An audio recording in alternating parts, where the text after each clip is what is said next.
യുടെ സംസ്ഥാന media cell convener S Nandu ചേരുകയാണ് തത്സമയം. നന്ദു, തിരുവനന്തപുരത്ത് അക്ഷരാർത്ഥത്തിൽ CPM സഖാക്കളുടെ അഴിഞ്ഞാട്ടമായിരുന്നു ഇന്നലെ കണ്ടത്. ഈ ഡോളി മനോജ് ഉൾപ്പെടെയുള്ളവർ ഇപ്പോഴും സംരക്ഷിക്കുകയാണ്. ഈ ആറ്റുകാല ഉണ്ണിയൊക്കെ അതിലുണ്ട്. എന്താണ് ഏറ്റവും പ്രധാനമായി അങ്ങേക്ക് തോന്നുന്നത്? ഒന്ന്, നമ്മുടെ രാജ്യത്ത് പലതരത്തിലുള്ള അന്വേഷണങ്ങൾ പല പാർട്ടിയിൽപ്പെട്ട പല നേതാക്കന്മാർക്കെതിരായിട്ടും സംഭവിച്ചിട്ടുണ്ട്. അതിൽ തെറ്റുകാരെല്ലാം തന്നെ ജയിലിലേക്ക് പോയിട്ടുണ്ട്. മറ്റുള്ളവരൊക്കെ തന്നെ കോടതിയിൽ കൃത്യമായി തെളിവുകളുടെ അടിസ്ഥാനത്തിൽ അവരുടെ നിരപരാധിത്വം തെളിയിക്കുകയും പിന്നീട് രാജ്യത്തിന്റെ നീതി നിർവഹണ സംവിധാനത്തിനോടൊപ്പം നടന്നു പോവുകയും ചെയ്തിട്ടുണ്ട്. അതിൽ പ്രധാനപ്പെട്ട ഒരാളാണ് ഇന്ന് രാജ്യത്തിന്റെ പ്രധാനമന്ത്രിയായിട്ടുള്ള ശ്രീ നരേന്ദ്രമോദിയും അതുപോലെ തന്നെ ആഭ്യന്തര വകുപ്പ് മന്ത്രിയായിട്ടുള്ള ശ്രീ അമിത്ഷാജിയും. ഇവർ രണ്ടുപേരും കോൺഗ്രസ് ഭരണകാലത്ത് ഇല്ലാത്ത കേസിന്റെ പേരിൽ അല്ലെങ്കിൽ ഗൂഢാലോചന എന്ന പേര് കൂടി എഴുതി ചേർത്ത് ഇവർ രണ്ടുപേരെയും രാഷ്ട്രീയമായി വേട്ടയാടിയ കാലങ്ങൾ നമുക്ക് എല്ലാവർക്കും ഓർമ്മയുണ്ടായിരിക്കും.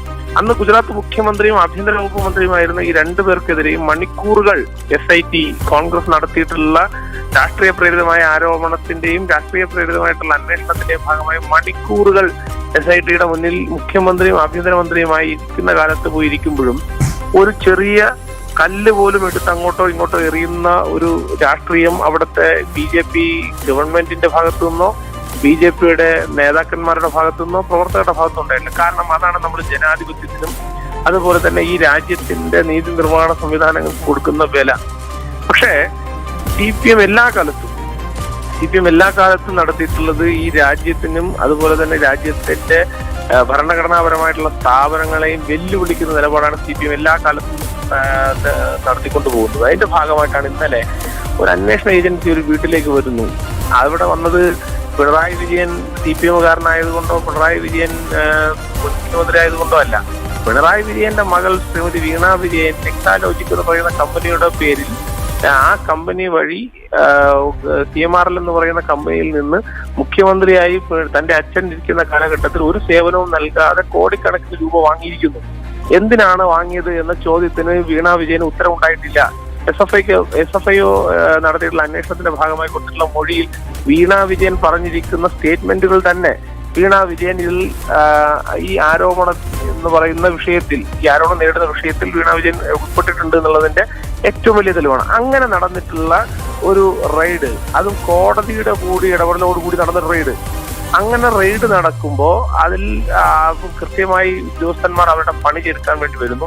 ആ പണിയെടുത്ത് അവർ തിരിച്ചിറങ്ങുമ്പോഴേക്കും കിണ്ണമിടുക്കിന്റെയും റൗഡിസത്തിന്റെയും ഭാഗമായിട്ട് കുറെ ആളുകളെ കൂട്ടി നിർത്തി അവരെ ആക്രമിച്ച് പരാജയപ്പെടുത്താമെന്നാണ് പിണറായി വിജയനും CPM കരുതുന്നതെങ്കിൽ നിങ്ങൾ വിട്ടികളുടെ മൂടസ്വർഗത്തിലാണ് എന്ന് പറയാതിരിക്കാൻ നിർവാഹമില്ല. ഒറ്റ കാര്യം കൂടി ചോദിച്ചോട്ടെ, ഇപ്പോ കയ്യൂക്കും ധാർഷ്ട്യവും രാഷ്ട്രീയപരമായി നേരിടാനാണ് CPM ഒരുങ്ങുന്നത്. അല്ല, CPM മനസ്സിലാക്കേണ്ടത് CPM ഒരു സിസ്റ്റത്തെയാണ് വെല്ലുവിളിക്കുന്നത്. ഏതെങ്കിലും ഒരു വ്യക്തിയെയോ രണ്ട് വ്യക്തികളെയോ അല്ല. രാജ്യത്തിന്റെ പരമാധികാരത്തെയും രാജ്യത്തിന്റെ ഭരണഘടനാ സ്ഥാപനങ്ങളെ വെല്ലുവിളിക്കുക എന്ന് പറഞ്ഞാൽ രാജ്യത്തെ വെല്ലുവിളിക്കുക എന്നുള്ളതാണ്. നിങ്ങൾ ജനാധിപത്യത്തെ കുറിച്ച് ഇപ്പൊ CPM ആണല്ലോ ഇവിടുത്തെ ഏറ്റവും വലിയ ജനാധിപത്യവാദി. അവർ രാവിലെ തൊട്ട് രാത്രി വരെ ചോറിനൊപ്പം കഴിക്കുന്നത് ജനാധിപത്യത്തെയാണല്ലോ. കാരണം അവര് നമ്മളോട് പറയുമല്ലോ ഭരണഘടനയെ കൊല്ലുന്നത് ആരാണ്? BJP. ഇവിടെ ജനാധിപത്യം ധ്വംസിക്കുന്നതാരാണ്? BJP. ഇതെല്ലാം പറഞ്ഞിട്ട് ഇവിടെ ഏറ്റവും വലിയ ഭരണഘടനാ ധ്വംസകരാവുന്ന അതുപോലെ തന്നെ ജനാധിപത്യ ധ്വംസകരാവുന്നത് CPIM ആണ് എന്ന് നമുക്ക് പച്ചയെ കാണാൻ പറ്റും. ഞാനൊരു കാര്യം ചോദിക്കട്ടെ, മടിയിൽ കരമില്ലെങ്കിൽ വഴിയിൽ ഭയക്കേണ്ടതില്ല എന്ന് എത്രയോ വട്ടം സഖാവ് പിണറായി വിജയൻ പറഞ്ഞു. ആ പറഞ്ഞ വാക്കുകളിൽ ഒരു തരിമ്പെങ്കിലും പിണറായി വിജയനും CPM-നും വിശ്വാസം ഉണ്ടായിരുന്നെങ്കിൽ ഇന്നലെ ഈ പ്രഹസനം CPM കാണിക്കില്ല. ഒന്ന്. രണ്ടാമത്തെ കാര്യം, ഞാൻ താങ്കൾ ജേർണലിസ്റ്റ് ആണ്, താങ്കൾക്കും എന്നെ കേൾക്കുന്ന ഈ നാട്ടിലെ നല്ലവരായിട്ടുള്ള ജനങ്ങൾക്കൊരു ബോധ്യം ഉണ്ടാവില്ല. ഇന്നലത്തെ CPM-ന്റെ നേതാക്കന്മാരുടെ മുഖത്ത് നെഴലിച്ച ഒരു ഭയമുണ്ട്. പിണറായി വിജയന്റെ വീട്ടിലേക്ക് ഒരു അന്വേഷണ സംഘം എത്തി എന്ന് കേട്ട നിമിഷം മുതൽ പാർട്ടി അരയും തലയും മുറുക്കി ഇറങ്ങി നിന്ന് റോഡിൽ നടത്തിയിട്ടുള്ളൊരു പ്രതിരോധം, ആ പ്രതിരോധം കേവലം പിണറായി വിജയനെ രക്ഷിക്കാനാണ്, അല്ലെങ്കിൽ പിണറായി വിജയന്റെ വീട്ടിലേക്ക് വന്നതിന്റെ അതിനെ ഒന്ന് സംരക്ഷിച്ചു പിടിക്കാനാണെന്ന് താങ്കൾ വിശ്വസിക്കുന്നുണ്ടോ? കാരണം പാർട്ടിക്ക് എന്തൊക്കെയോ ഒളിച്ചു വെക്കാനുണ്ട്. പിണറായി വിജയനിലേക്ക് വീണ വിജയനിലേക്ക് അന്വേഷണം നീളുന്നതിന്റെ സാഹചര്യം ഉണ്ടായാൽ, പിണറായി വിജയനും വീണ വിജയനും ആഴ്ചകൾക്കുള്ളിലേക്ക് പോയാൽ പാർട്ടിക്ക് അടുത്ത സംസ്ഥാന കമ്മിറ്റി പാർട്ടി കൂടേണ്ടി വരുന്നുണ്ടെങ്കിൽ കഴിഞ്ഞ 10 വർഷത്തെ അഴിമതിയിൽ പെട്ടിട്ടുള്ള ആളുകളൊക്കെ ജയിലിലേക്ക് പോയാൽ പാർട്ടിയുടെ സംസ്ഥാന കമ്മിറ്റി കൊണ്ടുവന്നെങ്കിൽ ഇനി സെൻട്രൽ ജയിലിൽ കൂടേണ്ട സാഹചര്യം ഉണ്ടാകുമെന്ന് പാർട്ടി ഭയപ്പെടുന്നു.